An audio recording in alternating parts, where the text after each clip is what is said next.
Okay students, जो हमारा अब टॉपिक स्टार्ट होने वाला है वो है ज्योमेट्रिक मीन। ज्योमेट्रिक मीन होता क्या है?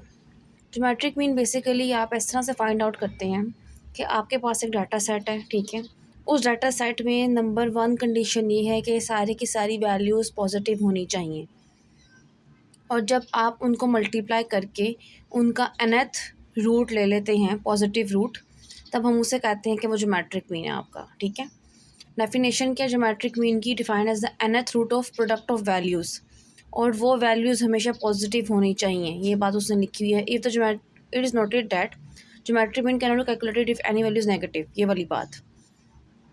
तो ज्योमेट्रिक मीन अगर नेगेटिव आ गया तो आप उसे कैलकुलेट नहीं कर पाएंगे, इसलिए इसकी फर्स्ट कंडीशन ये है कि आपने हमेशा पॉजिटिव वैल्यूज़ डाटा सेट में होनी चाहिए आपके, ठीक है। व्हेन n इज़ लार्ज और values are larger we make transformation for calculations. अब वही वाली बात कि ज्योमेट्रिक मीन को हम दो तरीक़ों से फाइंड आउट कर सकते हैं अनग्रुप डाटा में। पहले तो सिंपल आप ये डेफिनेशन अप्लाई कर सकते हो, ठीक है। सेकंड, आप ट्रांसफॉर्मेशन मतलब कि लॉग ट्रांसफॉर्मेशन लगा के पावर को पहले लिख के तो फिर भी आप मतलब उस तरह से जो है वो अप्लाई कर सकते हैं ये सारा कुछ। ये हमने थ्योरम पढ़ा था मैट्रिक में कभी, वो 3-4 थ्योरम्स थे लॉग के, उसको इम्प्लीमेंट करके तो फिर ही सारा कैलकुलेशन हम कर सकते हैं। कैसे करेंगे वो बताती हूँ अभी। एक ये डेफिनेशन भी देख लें आप कि ज्योमेट्रिक मीन क्या होता है। वही आपके पास वेरिएबल एक्स है, उसकी nth पॉजिटिव रूट जब आप लेंगे, प्रोडक्ट करेंगे अपनी ऑब्जर्वेशंस का, उसको हम ज्योमेट्रिक मीन कहते हैं। दो तरीके से लिख सकते हैं आप इसको, एक ऐसे और एक ऐसे। G M is equals to square root n, ठीक है। x1 वैल्यू मल्टीप्लाई हो रही है आपके पास, प्रोडक्ट में है, x2 प्रोडक्ट में है, डॉट लगा दिया कि क्रॉस लगा दो कुछ भी, x3 up to so on xn, ठीक है। ये सारी मल्टीप्लाई हो रही हैं। इसको अब आप लिख सकते हो पावर की फॉर्म में। हमें पता है कि स्क्वायर रूट जो है वो इस की जो पावर होती है वो 1/2 होती है, ठीक है ना। अब यहाँ n लिखा हुआ है बाहर, इट मीन्स अगर मैं कहूँ n यहाँ लिखा हुआ है तो इसका मतलब होता है मेरे पास वो 1/n के इक्वल आएगी। इट मीन्स हम इसको ऐसे भी लिख सकते हैं कि अब हमने सारी की सारी वैल्यूज़ को जब हमने प्रोडक्ट में लिखना है, ऐसे प्रोडक्ट में लिखना है तो उनकी पावर 1/n आएगी। ठीक हो गया।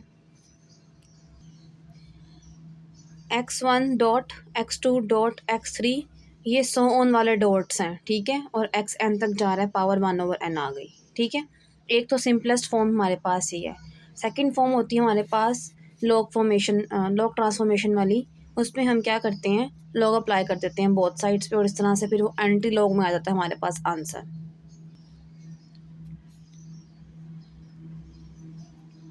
जी एम इज इक्वल्स टू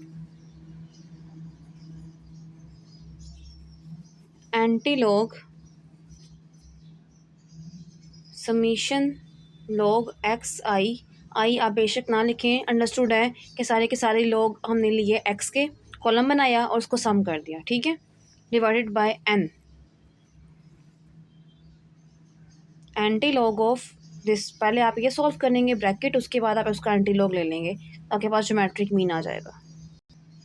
ये जो हमने फॉर्मूला लिखा है, ये लिखा है हमने अनग्रुप के लिए, और जो नेक्स्ट लिखेंगे अब हम वो लिखेंगे ग्रुप के लिए। अच्छा स्टूडेंट्स, अगर आप एन नीचे लिखें या आप 1/n साइड पर लिख दें तो वो एक ही बात है, उससे कोई फ़र्क नहीं पड़ेगा आपके फॉर्मूले के ऊपर, ठीक है। अब सॉरी, हम लिख रहे हैं अब ग्रुप के लिए, तो 1/समीशन f आएगा। आप सबको पता होना चाहिए कि जब हम ग्रुप की बात करते हैं तो n ही लिखते, समीशन f आ जाता है उसके अंदर, ठीक है, समीशन f। यहाँ पे भी हम फॉर्मूले में f को जो है वो इंक्लूड करेंगे। ये आपके पास फॉर्मूला आ गया ग्रुप के लिए।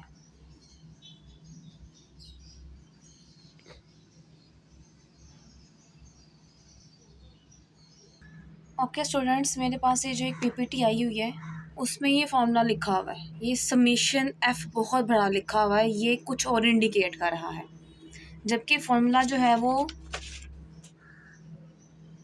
ये होना चाहिए।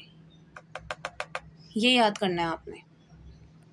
1/समीशन एफ़ जो है वो बाहर है और ऊपर न्यूमिनेटर में आपके पास summation f log of x i है, डिनोमिनेटर में समीशन एफ़ है। जो ये इंडिकेट कर रहा है ना, ये इंडिकेट कर रहा है कि सारे का सारे को आपने पहले सॉल्व करना है और फिर सम करना है, जबकि ऐसा नहीं है, वो सिर्फ ऊपर वाले के साथ है। ये जो बड़ा समीशन लिखा हुआ है गलत लिखा हुआ है, ठीक है।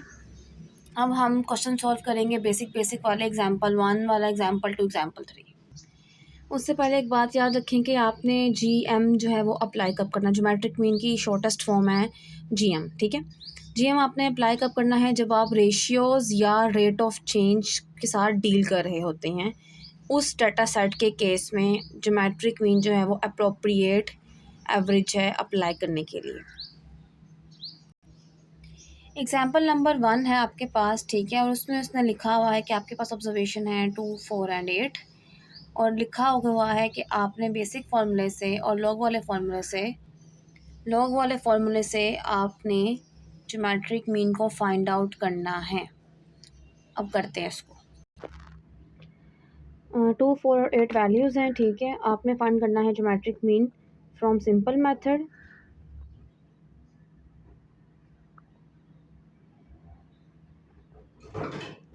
Geometric mean is equal to 2 multiply 4 multiply 8, ठीक है, और पावर में 1/, जितनी भी आपके पास ऑब्जर्वेशंस गिवन है, 3 है तो 3 आ जाएगा, ठीक है। अंदर मल्टीप्लाई कर दो, उसका आप ले लो पावर में सारा कुछ। अब मैं सॉल्व करती हूँ इसे कैलकुलेटर में। ये आपने कैसे सॉल्व करना है इसको, ये जी कैलकुलेटर, इसको आपने ऑन किया, ठीक है। आपने लगाई ब्रैकेट के अंदर आपके पास है 2 मल्टीप्लाई बाय 4 मल्टीप्लाई बाय 8, ठीक है। ब्रैकेट बंद की। आपने लेनी है पावर का लिए आप जो यूज़ करोगे साइन, वो होता है इस कैलकुलेटर में मेरे पास ही एडवांस कैलकुलेटर है, ठीक है। ये कहते हैं, ये साइंटिफिक कैलकुलेटर में जो एडवांस वाला अभी तक मैंने जितने यूज़ किए हैं, सबसे एडवांस वाला ये यूज़ किया। इससे भी ज़्यादा एडवांस होंगे, लेकिन थोड़ा सा एडवांस लेवल का ये। आपने क्या करना है, शिफ्ट प्रेस करके ये जो होता है ना आपके पास, एक मिनट, ये वाला जो उसके रूट के ऊपर लिखा होता है, ये आपने वो प्रेस करना है। ओके क्लास, आपने क्या करना है कि मल्टीप्लिकेशन में लिख लिया आपने ब्रैकेट के अंदर अपने डाटा को, ठीक है, मल्टीप्लाई कर दिया, और अब आपने पावर लगानी है इसके ऊपर, ठीक है। तो पावर के लिए आप क्या करते हो, पावर के लिए आपने ये वाला बटन जो है वो प्रेस करना है, ये वाला। तो ये देखिए ऊपर एक छोटा सा जो है ना वो बॉक्स बना हुआ आ गया। अब इस बॉक्स की आपने में लगानी है ब्रैकेट्स, क्योंकि आपने 1/3 करना है। ब्रैकेट्स के साथ काम करोगे कैलकुलेटर पे तो इजीली आपके पास और एक्यूरेट आंसर आएगा, ठीक है। इसको आपने इक्वल का दबाया बटन तो 4 आंसर आ गया। इसका जो आंसर है वो 4 ही आएगा, बस। अब आप इसको अलग से करके फिर से 1/3 पावर ले लो, या जैसे भी आपने करना है, आपका आंसर 4 ही आएगा। ये आपके पास आंसर 4 आ गया, यहाँ पे भी और वहाँ पे भी जो हमने कैलकुलेट किया, ठीक है। नेक्स्ट हमने अब सॉल्व करना है इसको लॉग वाले फार्मूले से, तो वो कर लेते हैं, फिर देखते हैं क्या आंसर आता है। अब हमने लॉग फार्मूले से करना है, मतलब हमने कॉलम्स बनाने हैं, ठीक है। याद रखना, जब आपने इस तरह की कोई ना कोई लगाने होते हैं ना फार्मूलाज, तो बेस्ट वे होता है कि आप कॉलम्स बना लें, ठीक है। सबसे पहले आपने वही वाली बात है, लेट करना है अपने डाटा सेट को कि वो एक्स के इक्वल है, ठीक है।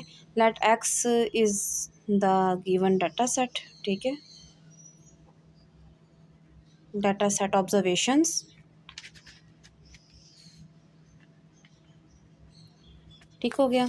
अब आप लिखेंगे यहाँ पे x, और आपको पता है कि आपने फॉर्मूले के अकॉर्डिंगली लॉग ऑफ x लेना है। x हमारे पास था 2, 4 और 8। अब अपने लॉग ऑफ x लेना है बाय यूजिंग कैलकुलेटर। कैसे करेंगे वो बताती हूँ। सिंपली आपने कैलकुलेटर ऑन करना है, ठीक है। ये वाला लॉग जो है, ये वाली ऑप्शन, इसको क्लिक किया, ठीक है। ये आपके पास थोड़ा सा एडवांस कैलकुलेटर है, इसलिए वो आपसे बेस में भी लॉग की वैल्यू मांग रहा है। तो बेस में आपने देनी है लॉग की वैल्यू 10 देनी है। एरो के से जाके उसको फॉरवर्ड करना है अपने कर्सल को, ठीक है। और हमने 2 की वैल्यू चाहिए हमें, ठीक है। लॉग 10 विद बेस ऑफ 2, जो इनिशियल स्टेज के साइंटिफिक कैलकुलेटर्स होंगे उनमें शायद वो ये 10 वाली वैल्यू ना मांगे, मुझे अभी याद नहीं है, लेकिन वो 10 की वैल्यू नहीं मांगता, ठीक है। तो आपने इस सारा कुछ डाटा एंटर कर दिया यहाँ पे, ठीक है। अब इज इक्वल का साइन लगाया, आपके पास आंसर आया 0.3010 to and up to so on. Stats में या मैथ में अगर आपके पास काफ़ी लंबा आंसर आ जाए तो आपने राउंड ऑफ करके लिखना होता है अपने सॉल्यूशन के अंदर, ठीक है। अब जो स्टैंडर्ड एक रूल ऑफ थंब है ना, मैथमेटिक्स में या स्टैटिस्टिक्स में जो रूल ऑफ थंब हम यूज़ करते हैं वो ये करते हैं कि आपने हर आंसर को, अगर तो बहुत लंबा है तो उसको 4 डिजिट तक राउंड ऑफ कर लेना है, ठीक है। जब आपने यहाँ पे लिखनी है वैल्यूज़, क्योंकि इतना लंबा आंसर कोई नहीं लिखता, ठीक है। जब आप यहाँ लिखोगे इस आंसर को तो आप लिखोगे 0.3010, ठीक है। 1 2 3 4 बस, ठीक है। 5 तक लिख लो, लेकिन 4 तक भी आपके पास जो है वो एक्सेप्टेबल है, ठीक है। नेक्स्ट हम करेंगे अब 4 के साथ, ये 4। अब देखो डाटा जो आपने एंटर किया हुआ है ना, ये यहाँ पे आप एरो की बैकवर्ड करो, इस 2 को जो है वो रिमूव कर दो, यहाँ 4 लिख दो, ठीक है। आंसर आ गया आपके पास log ऑफ 4 का। तो ये अब यहाँ पर लिखोगे आप 0.602, अब आगे 5 है, इसको 1 कर दो, ठीक है। नेक्स्ट हमारे पास है 8 वाला, इसको भी ऐसे करो, एरो की से जाओ बैकवर्ड, इसको करो डिलीट यहाँ से। फिर बताती हूँ, यहाँ से डिलीट का बटन ये वाला है, ये डिलीट किया, वो जो आपके पास वैल्यू वो रिमूव हो गई। 8 आ गया, 8 लिखो यहाँ पे, ये आ गया जी आंसर 0.903। अब वो 8 है, उस पीछे 0 है तो उसको 1 कर दो, ये जी 1, ठीक हो गया। अब आपने इस वाले सारे के सारी वैल्यूज़ का सम कर लेना है, तो आपके पास समीशन का जो आंसर आएगा वो लिख लेती हूँ मैं। ओके स्टूडेंट्स, हमने इन सारी वैल्यूज़ को प्लस कर लिया, ये आंसर आया, ठीक है। और अब आपने फॉर्मूला लगाना है ज्योमेट्रिक मीन का, लॉग वाला फार्मूला जो कि अनग्रुप के लिए है वो ये वाला है, ठीक है। इसको इस पर डिवाइड करते हैं, ये देखें मेरे पास ये आंसर आया ना, ठीक है। मैंने इसको डिवाइड किया 3 पे, मेरे पास ये आंसर आया, ठीक है। अगर आपका आंसर फ्रैक्शन में आ रहा है तो आपने इसको ये वाला जो है ना ऑप्शन क्लिक करेंगे तो ये आपके पास डेसिमल में आ जाएगा आंसर, ठीक है। फ्रैक्शन को डेसिमल में चेंज करने के लिए आप ये वाला ऑप्शन यूज़ करते हो, क्लिक करते हो तो आपके पास आंसर आ जाएगा ये आपने लिख लिया यहाँ पे आपके पास जो आंसर आया, ठीक है। अब आपने एंटी लॉग जो है वो फाइंड आउट करना है। आपने क्या करना है, आपने शिफ्ट प्रेस करना है, जो लॉग वाली ऑप्शन आप पहले यूज़ कर रहे थे वही वाली आपने क्लिक करनी है, ये आ जाएगा ऐसे। आपके कैलकुलेटर में थोड़ी सी डिस्प्ले में चेंजेस हो सकती हैं, ये दूसरा कैलकुलेटर थोड़ा सा ना एडवांस है, ठीक है। आप वाले में थोड़ा सा चेंज हो सकता है शायद, या 10 के ऊपर था या ब्रैकेट आती है शायद, इस तरह से कुछ आता है, लेकिन ऑप्शन ये वाले क्लिक करनी है आपने, ठीक है। जब आपने 10 वाली शिफ्ट दबा के लॉक प्रेस किया तो एंटी लॉग आ जाएगा, ठीक है। अब आपने यहाँ पे लिख दिया जो भी आपने आंसर निकाला है 0.6024, 0.6024, ठीक है। क्लिक करो, इज इक्वल, क्लिक करें इज इक्वल का ऑप्शन दबाएंगे तो ये आंसर आएगा, यही आपका रिक्वायर्ड आंसर है 4.0031, वही आंसर आया आपके पास जो रिक्वायर्ड था, ठीक है। और उसने उसको इज इक्वल टू 4 कह दिया, ठीक है। मतलब कि अगर आपने सिंपल फार्मूला भी यूज़ किया है या लॉग वाला यूज़ किया है, आपका अप्रॉक्सीमेटली आंसर सेम ही आएगा।